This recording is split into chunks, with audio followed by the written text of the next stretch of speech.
Welcome viewers to this session. In this session we will discuss Sat Khyati. In the last class we had introduced what is Khyati, what is theory of error.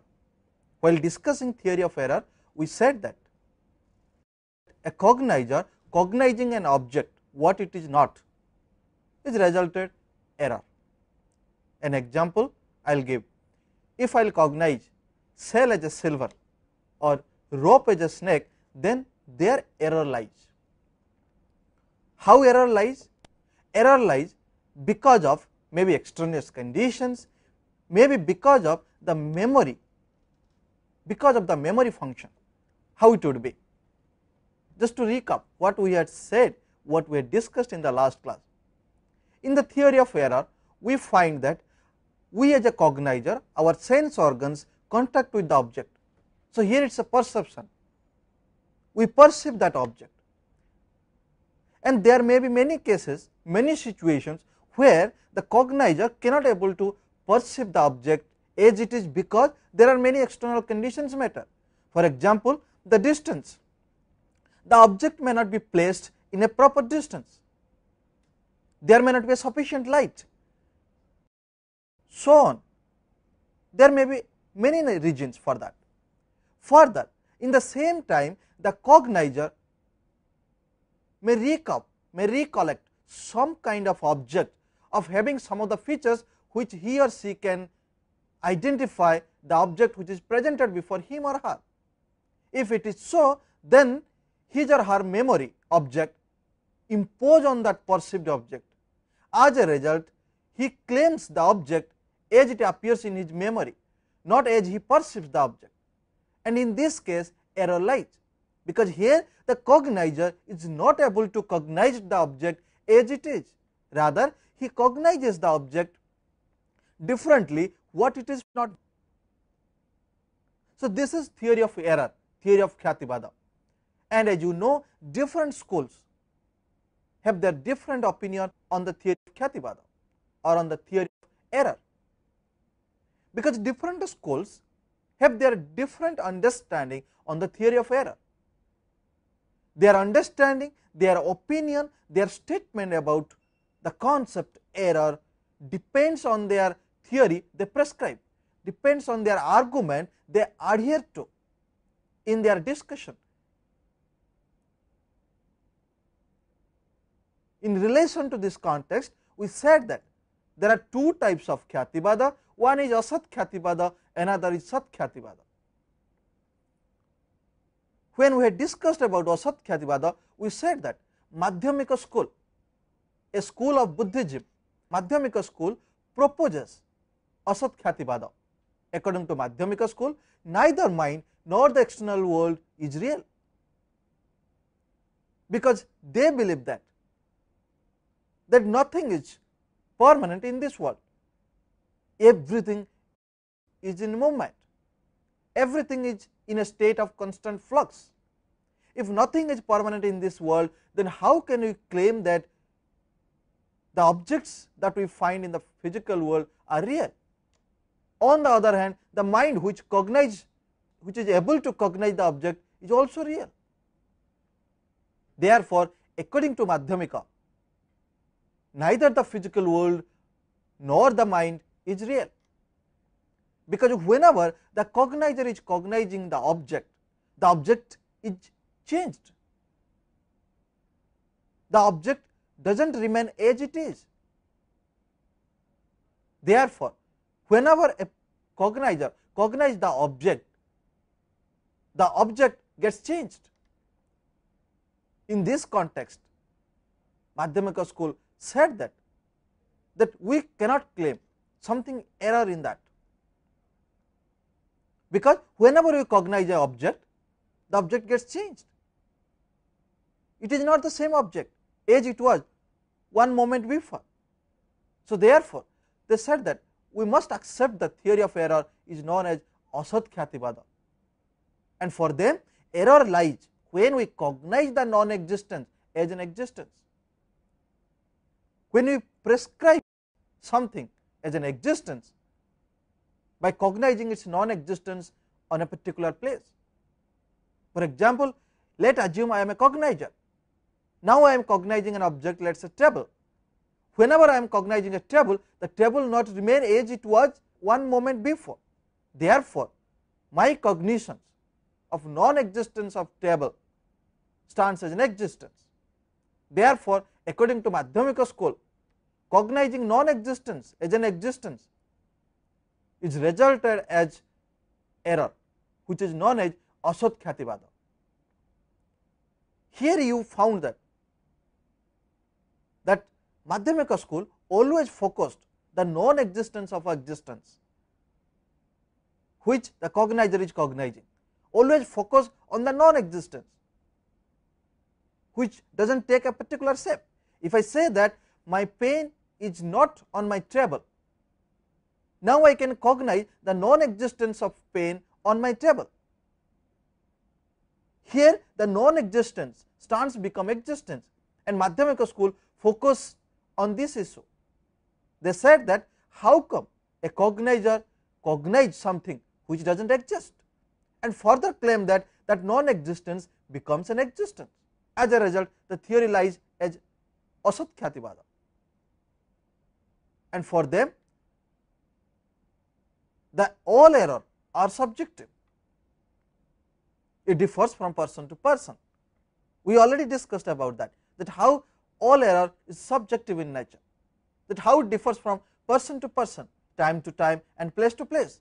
For example, now you cognize a rope as a snake, but after some time you may not cognize so, and there may be many factors, conditions matter to that.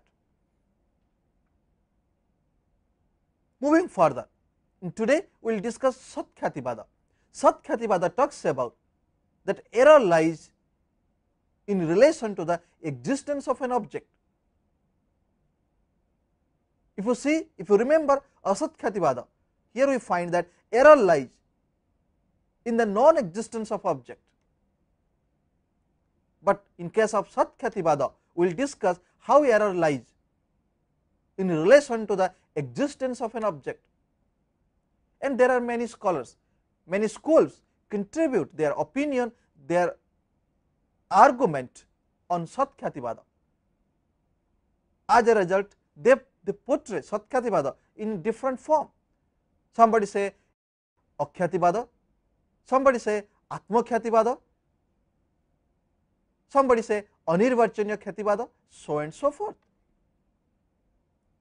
Now we will see how people present their view on Sat Khyati, and after presentation of their view, they claim that their Khyati is a different from the other theory, because their theory is unique, although they believe that and they admit that their Khyati comes under the Sat Khyati. Now let us see. Sat Khyati, as I said, it states that error lies in the cognition of real objects, which means it is found in the cognition of the existence. Something is existed before the cognizer, and the cognizer fails to cognize the object as it is. In other words, something is presented before the cognizer is not able to cognize the object what it is, or cognize the object differently than what it is. As a result, we find that there is an error in the cognition, and this error is known as Sat Khyati. Further, as I said, Sat Khyati is of three sorts. One is Atmakhyati, Akhyati, Anyata Khyati. Atmakhyati is stated by or proposed by Vigyanvadins, a school of Buddhism. Akhyati is proposed by Prabhakara Mishra. Prabhakara Mishra belongs to the school of Mimamsa. And the third one, Anyata Khyati, is stated by Kumarila Bhatta. Kumarila Bhatta belongs to school of Mimamsa. You might know the fact that Kumarila Bhatta and Prabhakara Mishra, although they belong to a particular school, Mimamsa school, known as Mimamsa school, yet They have different opinion on many of the issues that we find in the Mimamsa school. Now, here also both of them accepted that there is a theory of error, and they have given a different name because their view on the theory of error is different from each other. Now, let us discuss one after another that what is the opinion of Vijnanavadins, a school of Buddhism, why they treated theory of error differently. Because we had already discussed that Madhyamika school, which is known as Sunyavadins, they treated Khyativada is known as Asat Khyativada, and for them neither mind nor the phenomenal world is real. And we find that another school known as Vijnanavadins, who belongs to Buddhism, their view certainly different from Madhyamikas in relation to the theory of error. Now, it becomes interesting that why it is so and on which ground they differ from each other. Certainly, that whenever Madhyamika talks about theory of error, they diagnoses the non-existence part. On the other hand, if you will know about the Vijnanavadins theory of error, you find that they always emphasized the fact that the error lies on the existence of an object. Here they do not discuss about the non-existence object.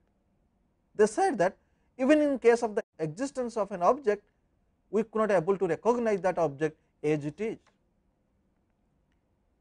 Now, if you see the situation, the standpoint of Vijnanavadins, according to them, mind is real. Except mind, nothing is real. How they claim mind is real? Because they are the subjective idealist. They say that whenever we cognize an object, we cannot cognize an object in its full form. We have to cognize the object partly, then we have to add partly.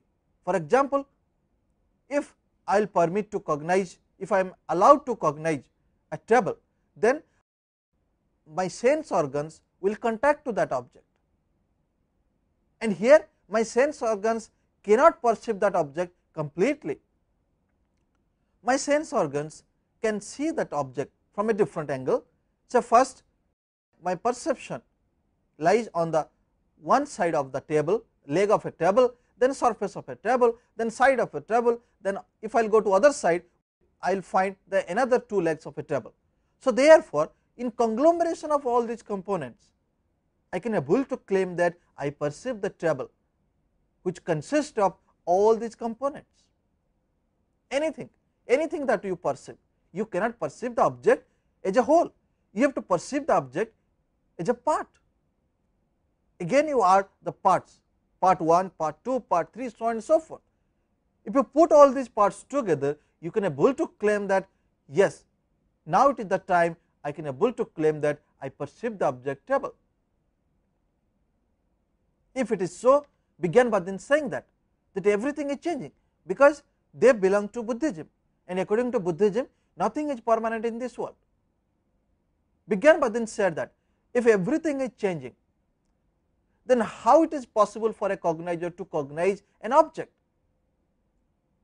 And it is true that a cognizer cannot perceive an object in the full form. If it is so, then here they said it is the mind which captures the part of an object in the form of impression and put together all the impressions and resulted an image of an object, which we call a full form of that object. Therefore, it is the mind which is real, not the object, because in the first, whenever the cognizer sense organs contact to the part of an object, it is captured in the form of image, it is stored in the form of impression in the mind. In the next moment, whenever the cognizer cognizes the another part of that object, the previous part certainly changed, because nothing is permanent in this world. If it is so, then the table not the same table as he or she had seen it before, or the part that he is seeing now in the second time, it is not so. even one moment before. Therefore, Vijnanavadins claim that it is the mind which collects all the impressions of different parts of an object and put together in a whole and able to cognize the object as it is. As a result, we cognize the object with a particular name, let us say table. Thus they said that the mind is only real, and apart from mind nothing is real in this world. And now we will see how they claim that error lies while cognizing an object. Where the error lies? According to Vijnanavadins, they viewed that mind is the only real. As I said, the reality consists in a series of momentary cognition. Error lies when we consider what is mental as material. Now, if you see their situation, they said that we find that there is some kind of external conditions, matter, whenever we cognize an object, which is not true for them, because whenever you cognize a part of an object, that is get changed for the next time. Thus they said that error lies because we cognize that something exists permanently, and we could able to perceive it in the first time in its full form, which is error for them. Because to cognize an object in its full form, we need the help of mind, because it is mind which assists to put together all the impression of the parts of the object. As a result, we claim about that object. Here we are not really knowing that mind matters here to cognize the object. What we are perceiving here is that it is the object which is existed before us. The object needs some kind of external conditions. Those may help the cognizer to cognize the object as it is. Thus they said that error lies when we consider what is mental as material. We must admit that we cognize the object because of our mind, not because it is presented before us, not because we perceive what it is. And if we fail to discriminate what is mental and what is material, then the error lies. If we are not able to accept that it is the mind which claims about that object, then the error lies. And if we endorse the fact that the object needs certain external conditions for the cognizer to cognize that object, then the error lies. Thus they clearly stated that when we consider what is mental as material, error lies. Example, the silver which appears in delusion as real. That means that a cognizer cognizes a cell as a silver. In this situation, Vijnanavadins said that the silver which appears in delusion as also real. It is real not as existing outside in space, but as a mode of mind. Let us say in delusion, a cognizer cognizes a cell as a silver. Here Vijnanavadins claim that silver is also real, because it is the mind which really claims about that object. And after some time, when the silver is sublated by cell, it does not mean that silver does not exist. Silver exists in the mind of a cognizer, and because of that he or she able to cognize the cell as a silver. Here please note that the cell and silver, there are two objects, however they have some common element, and because of that the mind claims about that object as a silver, not as a cell. And thus they said that although our claim cell as a silver, although our cognition cell as a silver will be sublated later, that means we will rectify later, claiming that whatever we had cognized earlier, that was wrong, but yet we should not forget that the concept silver, the object silver, exists in the mind of a cognizer. As a result, the cognizer is able to cognize the object silver, but not a cell. Thus, they said that whenever we cognize an object, we should not ignore the function of mind, we should not ignore the concept that mind is the only real, and apart from mind nothing is real. Thus, they claim that it is real, the silver is real, although it is in a delusion form, still it is real, not as existing outside in space, but as a mode of mind. So, this is the standpoint of Vigyanvadins. They always focused about the existence of mind, about the object which is stored in the impression, which is stored in the form of image in the mind, and because of that the cognizer cognizes the object differently what it is not, and therefore we find the error known as Atmakhyati. Now, criticism. After this standpoint we find criticism. There are many other schools criticize this views of Vigyanvadins. They said that since everything is an idea only, it does not explicate any difference among knower, knowledge and known. Three components. Why Vigyanvadins view is criticized? One among the other reasons, people said that if everything depends on our mind, if everything rests on our mind and everything we claim because of our mind, then we cannot make a difference among three components. One is known, knower and knowledge. A knower means a cognizer who cognizes the object. Known means the object which is to be cognized, and the knowledge, after cognition the knower acquires some knowledge, acquires some understanding about that object.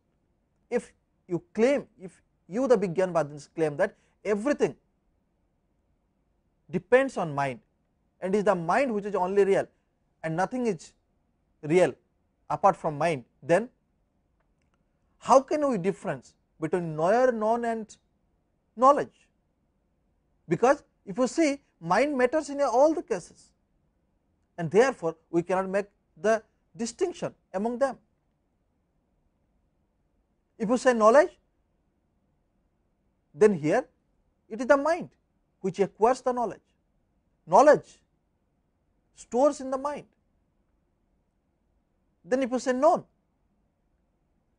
according to Vigyanvadins, known is a fact or an object, cannot be real, because apart from mind nothing is real.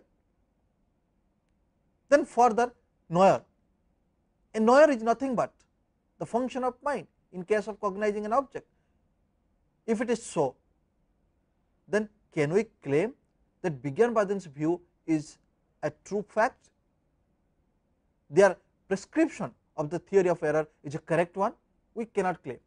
This is the criticism people raise against Vigyanvadins' view of theory of error, which is known as Atmakhyati.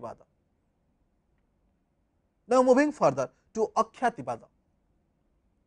Akhyati stated by Prabhakara school of Mimamsa.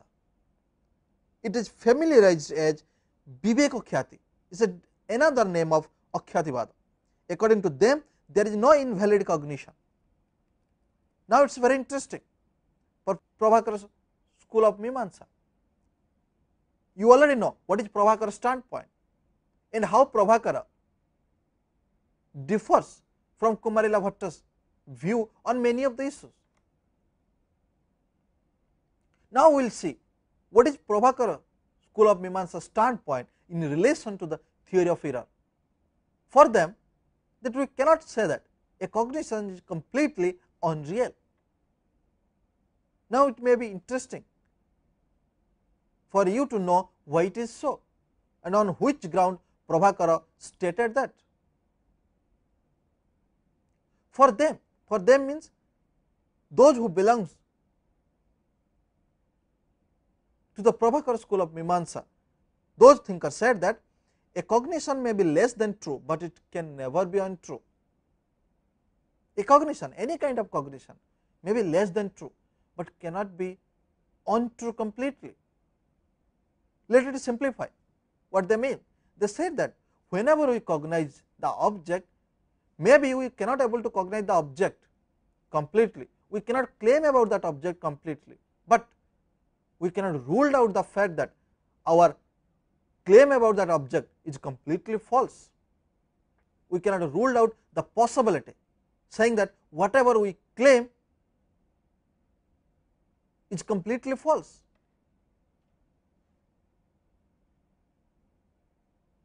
What does it mean really? It means that whenever we cognize an object, our cognition may be partial true if it is not full true, but we cannot claim at any moment it is untrue or it is false totally. Thus, they said that we accept twofold classification of cognition. One is valid cognition, another is memory, and the third, that is the delusive cognition, they did not add to their list, because they believe that delusive cognition is resulted by the mixture of two cognition, what is valid cognition and memory. If at all we find the theory of error, it is because the mixture of valid cognition and memory. So, therefore, the delusive cognition they did not add in the list of their classification of cognition, but they emphasized on two concepts, one is valid cognition, another is memory. How they said that error lies, now we will discuss. Take the same example, a cognizer cognizes a cell as silver, therefore, he claims that this is a silver, within quote and unquote, this is a silver. Whenever he talks about this, it implies that the cognizer sense organs contact with that object. So, here there is a perception, there is a perceptual cognition, and this is a silver. When he talks about the identification of that object as a silver, what happens here is that something which he finds in his mind and claim about that object because of the impression that he has in mind about that object.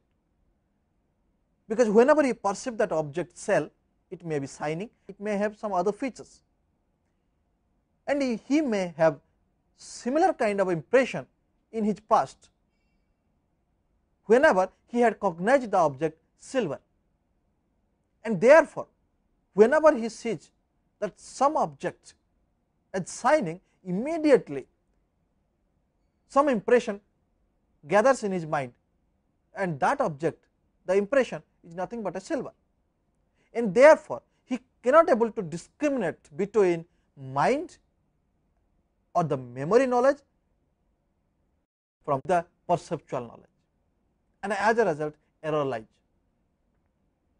The same thing I said, that this is the silver. After the cognition, a cognizer claims that this is the silver, and this stands for as a perceptual. Why? Because here the cognizer perceives that object through his or her sense organs. Now, silver is remembered because silver is not presented before him. Since he finds some kind of features in the presented object, something immediately appears in his mind, that is silver. And in this theory of error, the cognizer fails to discriminate percept from smriti. Since something comes or appears in his mind, the mind becomes much stronger. As a result, mind claims that identify that object or cognize that object as a silver, but not something different from silver.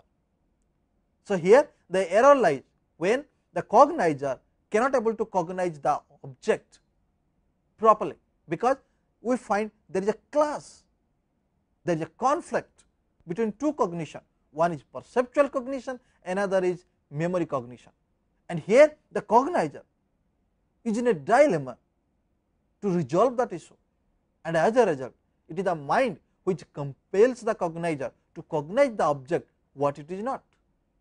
That is what I had stated over here. If you can see my slide, I said that according to Prabhakara Mishra, there are two fold of classification of cognition. One is valid cognition, another is memory. They do not acknowledge delusive cognition as a third class, because it generates out of these two cognitions. Example, this is a silver.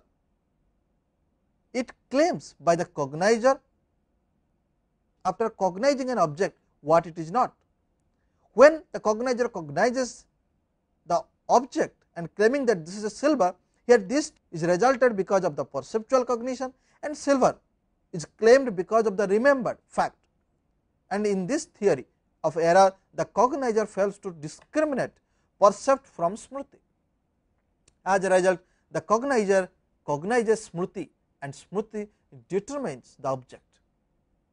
Now, it is very clear the standpoint of Prabhakara Mishra. Further, they said error lies when the remembered silver is claiming as the perceived silver. In this situation, the cognizer is in a confused state because of the absence of representational character in the perceived object. It needs further analysis. What is presentational character? If you see, when we can claim about an object, we can claim about an object when we know about its quality and we are sure about its quality, we can validate its quality. If it is so, then in this case means in case of Akhyati, the cognizer although finds some kind of features in that object, but not all the features. Here the cognizer finds some of the common features which shared by cell as well as silver, and this is resulted to cognize the object as a silver, but not as a cell. But if the cell is able to project all its feature to the cognizer, then the cognizer may not be able to claim that object differently from what it is. Thus, they said that it is also one of the necessary requirement rather, that an object must explicate all its essential features. The presentational character of an object should be reflect to the cognizer, then only the cognizer able to claim that object as it is. Since the cognizer does not find all the representational character which is supposed to have in case of a cell, this error appears. Now, you can see their standpoint. They said that there are two types of cognition happens in this case. One is perceptual cognition, where the qualities of an object or the characteristics of object are not presentational in nature. The cognizer not able to find all the features of that object in one hand. On the other hand, since he does not find all the features of that object, he immediately some kind of impression stored in his mind, because whatever he sees about that object, some kind of quality he can see in that, and the same quality he finds in another object, and because of that quality he could able to remember some of the objects, and that object which finds in his mind, it stands as an cognition. As a result, mind compels the cognizer to cognize that object with that name. And here three things matter. One is that the object does not have a representational character in it. Therefore, the cognizer fails to cognize the object in a perceptual basis. The third thing is that the cognizer immediately gathers or immediately finds some kind of object which has the same feature as he sees to that object, as he sees in that object. Because of these three components, error lies, because the mind compels the cognizer to cognize the object. Here he is in a dilemma to distinguish what is perceptual knowledge and what is memory knowledge. Thus, they said the cognizer cognizes smriti. Smriti stands for memory, and smriti determines the object. Here I must bring to your notice that whenever we talk about Smruti, it stands for memory, but if I will talk about Shruti, Shruti, S-R-U-T-I, Shruti, Shruti stands for something we hear. Smruti stands for something that we find in our mind, and Shruti stands when we hear something.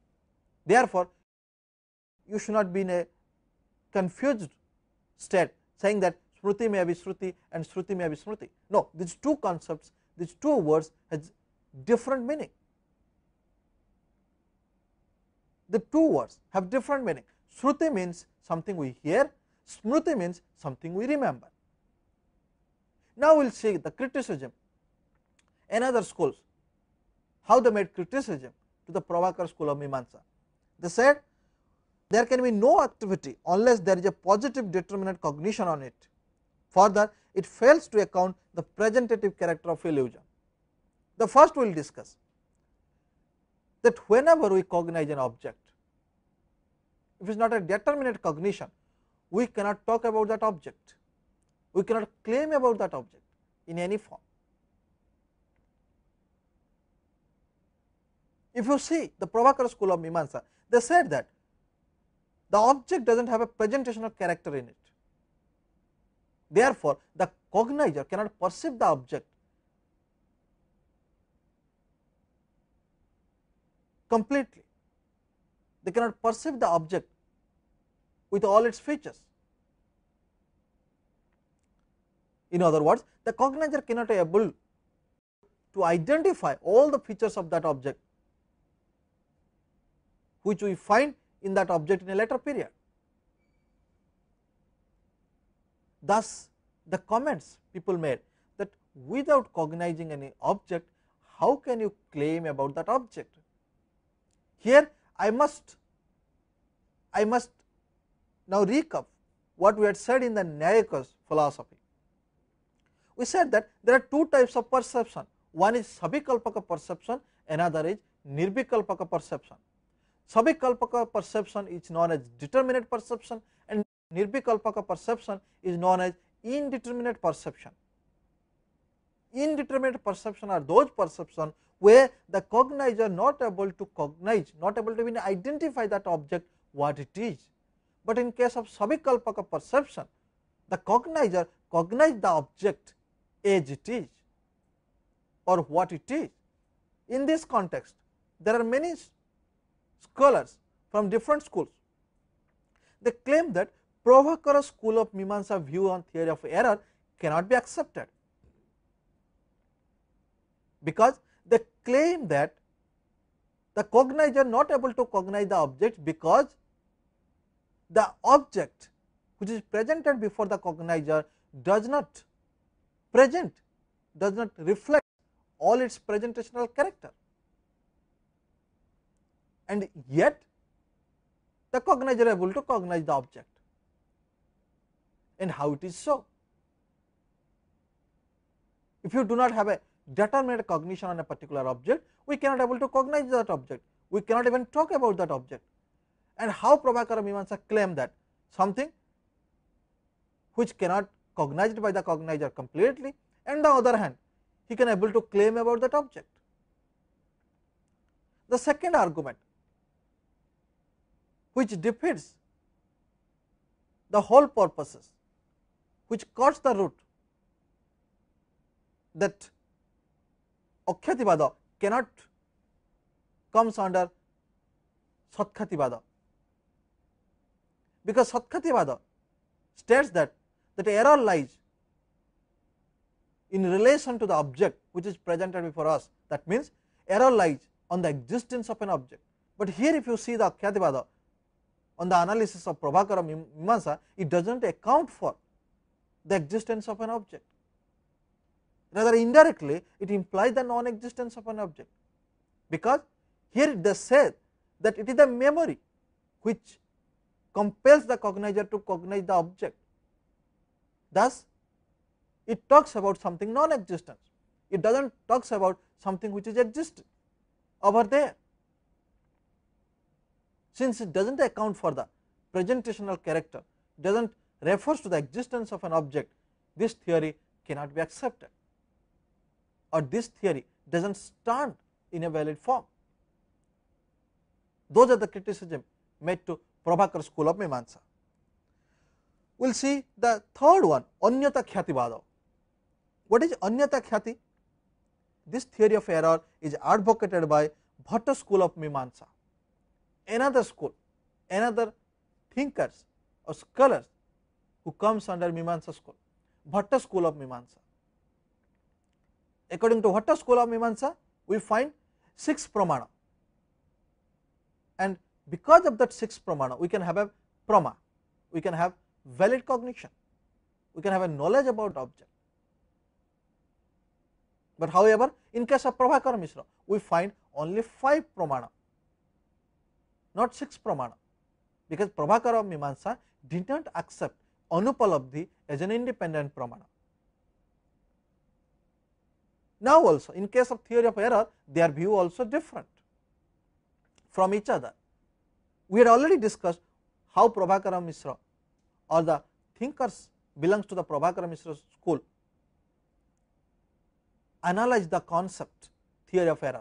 Now we will focus on the Bhatta school of Mimamsa, that how thinkers, those belong to the Bhatta school of Mimamsa, how they treat theory of error differently from Prabhakara Mishra and from others. Now they found the difference between recollection and perception. Whatever we said so far, we find there is a relation between perception and recollection.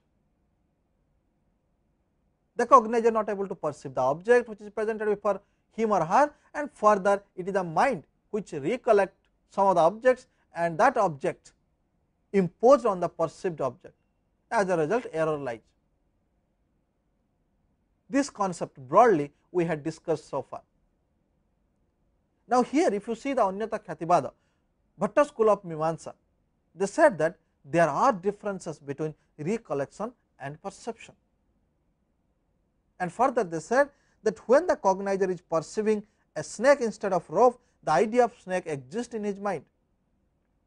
It is not due to the recollection. When the snake is sublated by rope, it does not mean that the notion of snake is vanished. It has no existence, or it exists in some other place. In toto, both rope and snake exist in that particular moment and in that particular place. Very interestingly, they said, Bhatta school of Mimamsa, that whenever a cognizer is cognizing an object and cognizing the object what it is not, here the error lies. According to them, if a cognizer cognizes a rope as a snake, and in a later period the concept snake is rectified, that it is not a snake, it is a rope, then it does not mean, or then it does not imply that the concept of snake or the snake as such does not exist in this earth. It exists in the mind of a cognizer, and in the same time the concept rope or the object rope exists in the mind of a cognizer. The error lies when two objects exist in the mind of a cognizer, and because of that the cognizer fails to cognize that object what it is. It is a very logical difference. If you see, they said that whenever a cognizer fails to cognize an object what it is and claim that object is different from what it is, that means there are two objects, the object he claims and the object which is sublated by others. These two objects present in his mind and also present in that object in the same time and in the same place, and the confusion arises because these two objects share some of the common features, some of the essential features, and because of that the error lies. So it is not like that you perceive something and you recollect some of the information about that. Here they said the two objects exist in the mind of a cognizer in one hand, and also it exists on a particular place in the same time on the other hand, and because of some of the common features between the two objects, the error lies. The cognizer not able to claim about that object what it is. Let us consider an example. A cognizer cognized a rope as a snake. In a later period, the concept snake is subletted by rope. Here, the Bhatta school of Mimamsa admits that the object snake and rope find in that place and in that moment when the cognizer cognizing the object. It is so because these two objects share some of the common features, and as a result it happens. Thus, they said in toto both rope and snake exist in that particular moment and in that particular space. If you see the prior statement to that, then I had said that when the snake is subletted by rope, it does not mean that the notion of snake is vanished, it has no existence or it exists in some other place. Thus, they said that it is not because of the recollection mind compels us to cognize the object what it is not, rather because of the two objects exist in a particular place in a particular moment, we cognize the object differently what it is not. Thus, they said as a result we commit the perceptual error Khyatibada. Take a common standpoint. Whenever we cognize an object, we cognize the object differently because we find that the similar kind of object also have the same features. Thus, here they bring the difference between perceptual cognition and recollection, which is possible by the help of mind. Thus, in this Khyatibada, the object is a misplaced fact. That means, the object does not represent its character completely. The object although possesses its features, but it does not reflect it. Therefore, it is the cognizer who cognizes the object differently what it is not. Now, few criticism. Advaita Vedanta criticized that after sublation of one cognition by another cognition, if both are present in that particular moment and in that space, then what is the difference between a pot and its broken pot? Now, Advaita Vedanta logically questioned to Kumarila Bhatta. They said that you are accepting that both snake and rope exist in that place even after sublation. If it is so, then how can you differentiate between a pot and its broken parts? Can you claim that a pot and its broken parts are same? If it is not so, then how can you claim that our cognition that a snake is subletted as a rope, and even after that we claim that snake and rope exist in a particular moment and in that same space? Therefore, your argument on theory of error does not stand on a valid ground, hence it cannot be accepted according to Advaita Vedantins. Now, Advaita Vedantins, by questioning to Bhatta school, they said that now we are proposing a theory of error known as Anirvachanya Khyati, which cannot be explained. Now, what is Anirvachanya Khyati? That we will discuss in the next class, but for a brief we said that according to Advaita Vedantins, Brahman is the only real and nothing is real, and we cannot explain the Brahman because Brahman is eternal, perpetual and absolute. Therefore, any knowledge that we find, it is a Brahman knowledge, hence any error that we commit or that we find in this earth, all are Anirvachanya, because all are the creation of Brahman. All the details that we will discuss in the next class. Thank you.